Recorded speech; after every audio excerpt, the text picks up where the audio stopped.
is ZealetPrince. Welcome back to yet another reaction video, and today we're getting into the second video that Daylight3 had uploaded in between the time I had lost my computer and it was down and whatnot.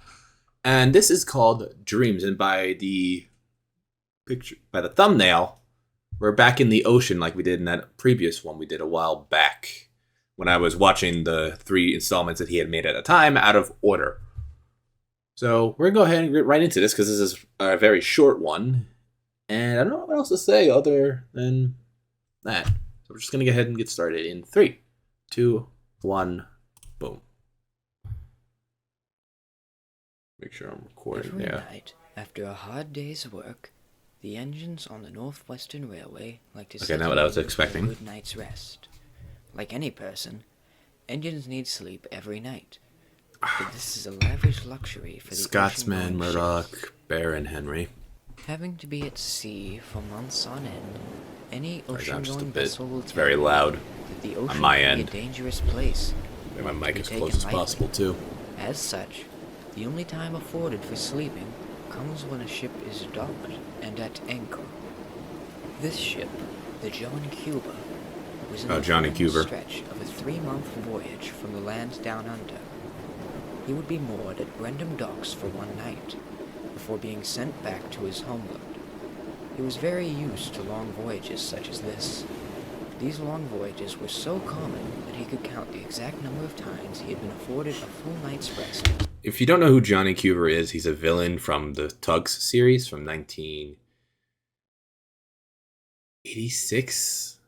I think it was 1986. I could be wrong on that year, but villain from that series. Since the June of 1958, 587 nights' rests. That alone would alienate him from his peers, however few he had. But there was something else more unusual than that. He could recall every dream that entertained him as he slept from his first night of consciousness. He remembered it vividly. It had only been a few seconds since he had closed his eyes when the warm atmosphere of the Australian summer gave way to the chill of sub-zero desolation. Slowly, John opened his eyes to find himself in a snowy bay with men rushing to and fro on his deck. He could not recall visiting such a location, but he knew it was an unmapped Arctic island in 1933. As he inspected his surroundings, he noticed a strange stone structure overlooking the bay. It looked ancient in the same vein. Oh, the stone. The crew were So, I watching forgot what 2 they're men called. haul large sacks across the deck, spilling out multiple artifacts. Ah, As the crew lapis gathered mirror. around the treasure, John could make out a solitary figure standing on the bow of the ship. It was a man in a pilot's uniform with 4 crossed-out airplanes on his jacket. He had never seen a pilot before, but somehow he knew that this was what one would look like. As he pondered what a pilot was doing in full flight gear in the middle of the Arctic, he felt a shift in his surroundings. The light began to glimmer brighter and Oh, I remember the name of the stones now. The Standing Stones of Sodor. I remember now. the surroundings gave way to a bright white void. That was the way it was for most of his dreams. Anywhere it was, at any time. He could just tell. He was so confident of this that he believed he could navigate from Sydney to Gibraltar without a map. Taz is Never here. tried this, though. He was smarter than that. But this place was different. He couldn't recall seeing this island in any dream. Through the fog, he could see the lights of the harbor getting closer as the beam of the lighthouses helped guide him around the peninsulas to his destination. It wasn't long before he was docked and being unloaded. Goods and essentials were being removed from his cargo holds and onto trains being ready to take them to various shops and markets that dotted the lines deep inland. When the cargo was unloaded, the crew began to disembark. Not long after the crew had left, he began to hear footsteps making their way towards the deck from inside his hull. This didn't make sense to John. There was not supposed to be any sailors still on board. His crew was to be changed out with another for the return journey to Sydney any minute. He wasn't left alone wondering for long, as the source of the footsteps soon came into view. The pilot again. It was the same pilot from his first dream. He walked over to a railing and rested on it, staring out into the harbor. A few minutes went by until John finally worked up the nerves to break the silence. "What are you doing here?" Waiting for an old friend. Me and him have some unfinished business. Should be arriving any minute. Almost on cue, a double-decker bus pulled up to the Bulgy. dock carrying a ship's worth of sailors. When the last crewman had stepped off the bus, an unshaven man in a captain's uniform stepped out and took a long look at the old ship. There he is. I'll have to give him a proper greetings later. Why not say hello now? If there's anything I've learned from being a pilot, it's that you have to catch your quarry by surprise. He's gonna kill him. That's what that is. That what that means? Out of view, with crewmen soon taking his place to begin the long loading process. I was trying to figure out if that's Bill or Ben, because I remember from CGI era, one of them got painted blue, but it was only for that episode. After a long and tedious process of loading china clay into the cargo holds, the crew were treating themselves to a night of drinking before the arduous journey across the world. What? Sorry about that. The cat started screaming at me. Alright, let's continue. It was late before the crew began to turn in for the night. John was beginning to fall asleep when he saw a man stumbling around on the deck. It was unusual, but John paid no heed. He was used to sailors getting drunk in the port. We'll be sorted out in the morning.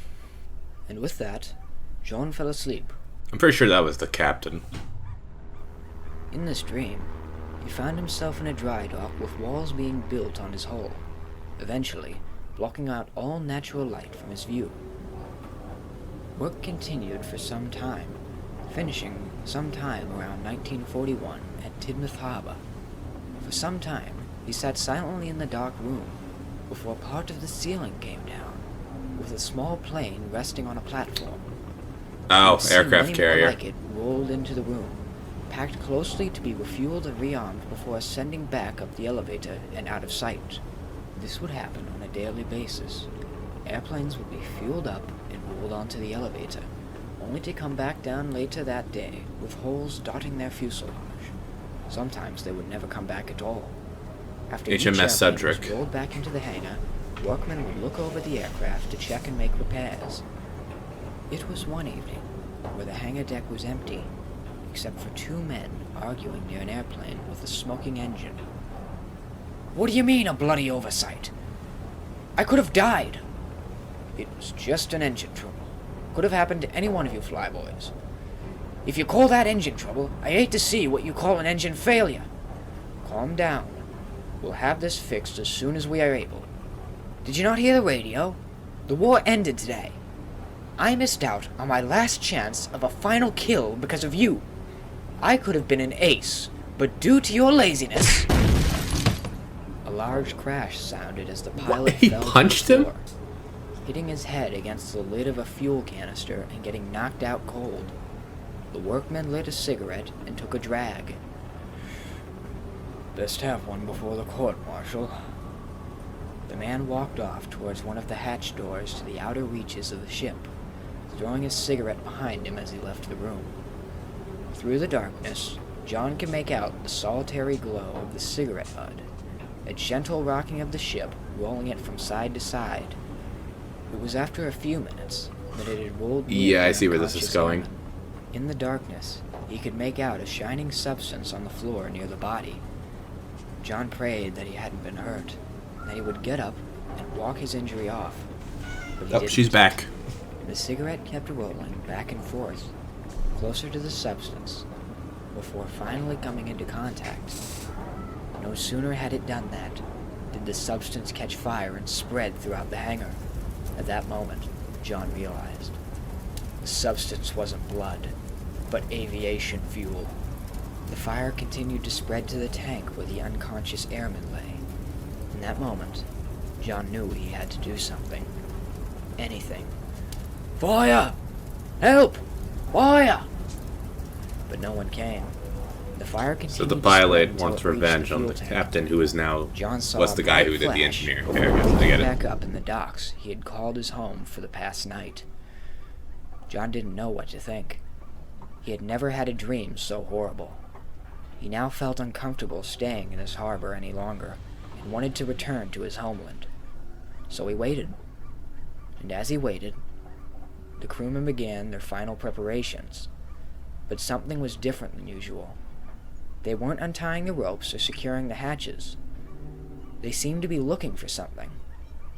Eventually, one of them came up to John. "Have you seen the captain?"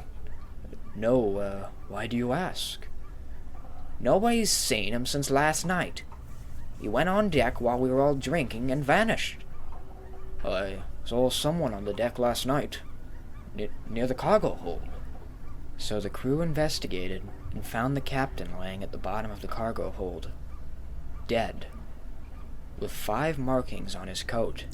Ace. 4 airplanes and 1 person, all crossed out. Nobody knows what happened that fateful night, but John has his suspicions. He still sails the oceans between England and Australia. Are you still in here? But he refuses to return to that little island. No, you're not. For he fears to have another encounter with the undead Ace.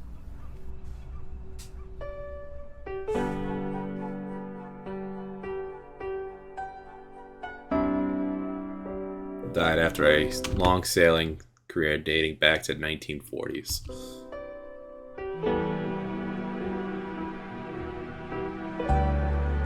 He was one of hundreds of survivors of the HMS Suttrick's hangar line. Okay. Wow, loud as hell.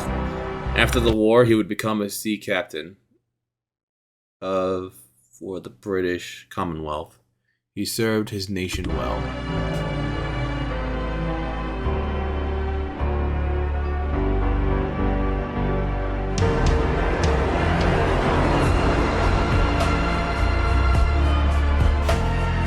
All right.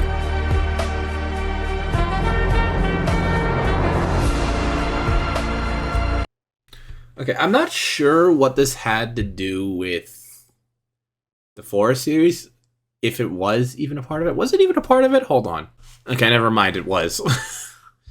But I'm not sure as to what it truly tells for the story here, or if it's just like another subplot for the series Daylight3 is doing anyway. Other than that, it was okay. It wasn't great, it wasn't bad, it was somewhere in the middle for me. But other than that, I don't know what else to say, so if you enjoyed today's reaction video, please like and subscribe, all that stuff, guys, and I will see you in the next video. Bye!